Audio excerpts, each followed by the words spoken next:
is the saving and checking. Okay, so then how about the income part? Is there anything we can do on the income part? Strategies. Income. Yeah, for the income part, anything we can do? Can you share the Elmo?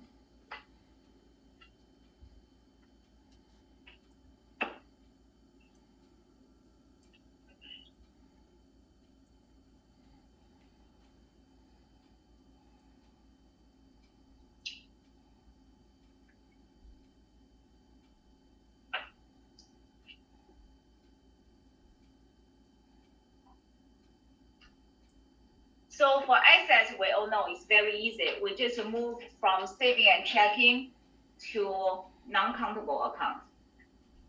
From countable to non-countable. Where can we move this money? IUL, right? And what else? No. I didn't use annuity. OTC, right? Those are the two places we can park the money. We can do the investment. And how about the income? Is there any strategies we can do for income?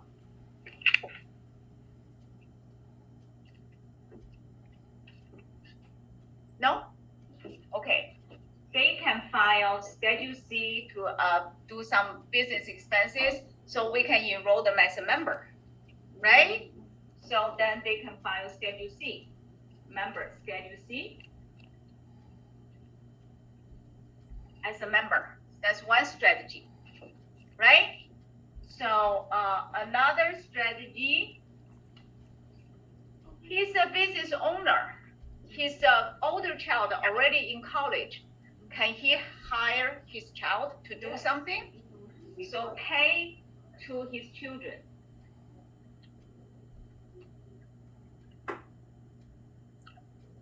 With that two strategies, he can actually reduce a lot of income, right? So that's what we suggest them to do.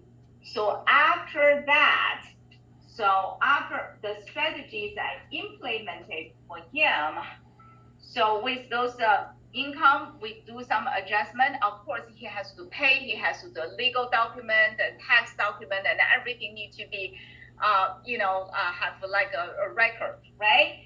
So after we do that, and his what's the benefit he gets? Okay, let's do a before and after. So before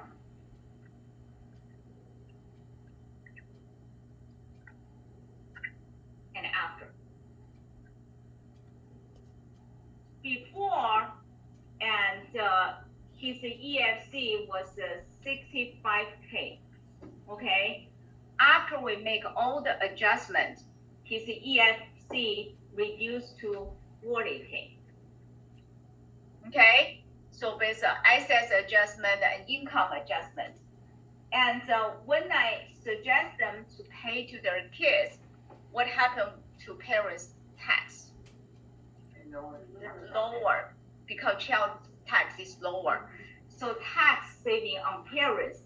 So tax, it was the joint tax, the parents' tax was 71K, okay, before. And after the adjustment, the tax, including kids' tax, reduced to 41K.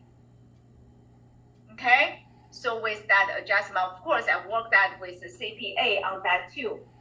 And also, another thing, I don't know if you heard about, if you haven't heard, you can do some study called the AOTC, okay?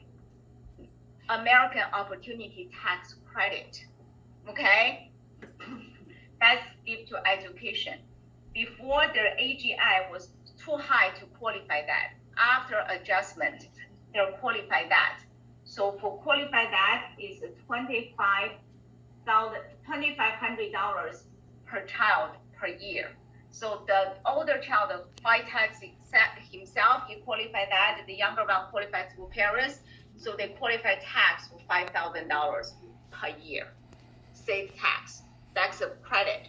So total plus additional plus tax saving and the financial aid they're possibly to get, and also the tax credit.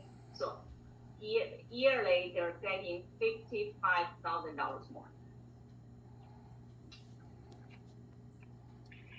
Okay, so that's the benefit from current saving.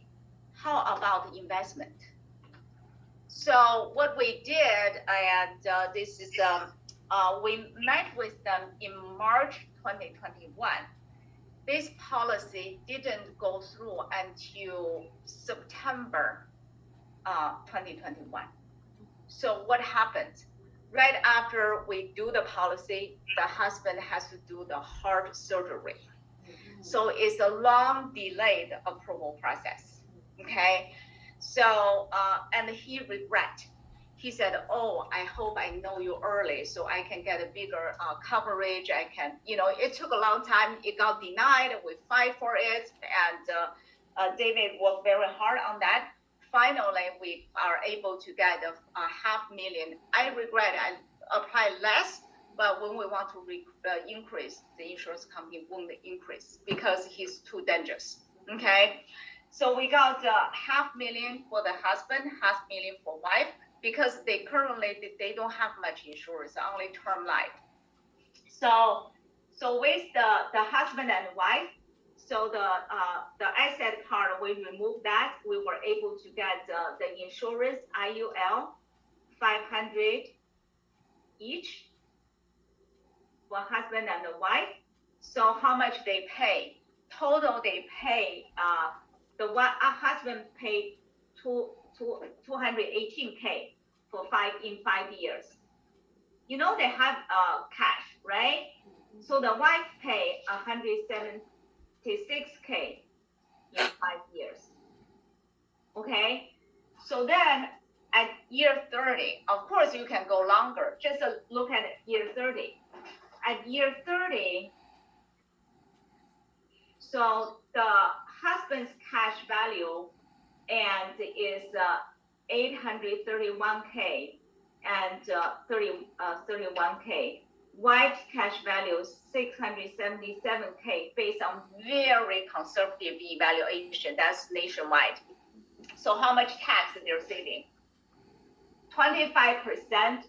If we use 25% tax saving, is $167,000 for the husband and $132 for wife.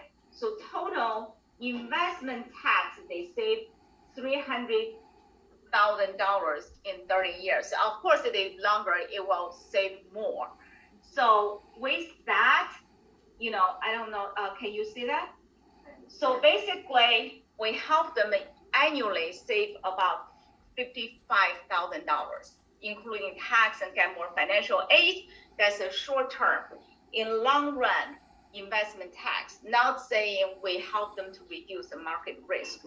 So we circle back this year, we call them, even now the annual review, say, how are you doing? And kids got accepted by UPenn, they were able to get the $30,000 financial aid. They're very happy. So we're going to go back, talk to them about the annuity and other product as well. At that point, we just focus on helping them to reallocate the assets to get the necessary protection for family. So with that, and these two cases is about 20,000 points. Okay, so that's how you help family. Are they benefited? How much money they save? Right? So how good of a investment they got? How good of a protection they got? And are we making money? Yes. Yes. And so with that, I just want to summarize my thing. Any questions? Is that good? Yes. Can you do that? Yes. Is that worth for you to do that? Yes. So let me just give you because we always talk about 4 box. I'm going to do a 4 box of college planning as well. Okay? So basically, if you're talking about this one, you have a 4 box. If you want to do first, you want to maximize financial aid. So did we help them to achieve that goal? Yes. Yes. Maximize financial aid qualification. Okay, that's one. And then we help them have tax saving. Whether it's a short term, it's a long term, we save tax in every aspect, right? And then we help them to find risk, reduce risk investment. Is this also an investment for them? Yes. Right? And then give family a proper protection. So when you start a conversation from college planning, so that's how you start, how you carry on the conversation, what you evaluate, and then what you can get out of it. Of course, I recommend the long-term care, but unfortunately he cannot qualify. There's just something